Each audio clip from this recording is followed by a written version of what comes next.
মামা আমি হবে একটা ভয়েস দিতেছি, এই ভয়েসটা মামা সবাইরে দিবি, কেউ যাতে বাদ না যায়। যত মানুষের লগে তোর অ্যাড আছে সবাইরে কবি এই ভয়েসটা যাতে সবাইরে পাঠায়।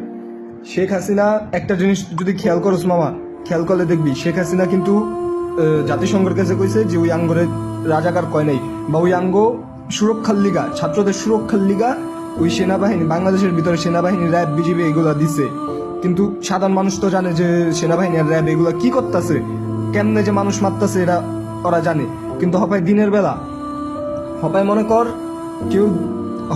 শেখ হাসিনা দেশের বাইরে যাওয়ানোর প্ল্যানিং করতেছে। ওই যদি একবার দেশের বাইরে যেতে পারে মামা, দেশে যদি গণহত্যাও হয় তাও এটা পরে কেউ ধরতে পারবো না, কারণ ওই দেশের বাইরে।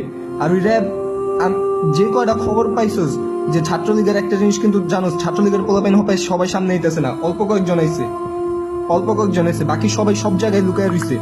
ওরা আজকে গণহত্যা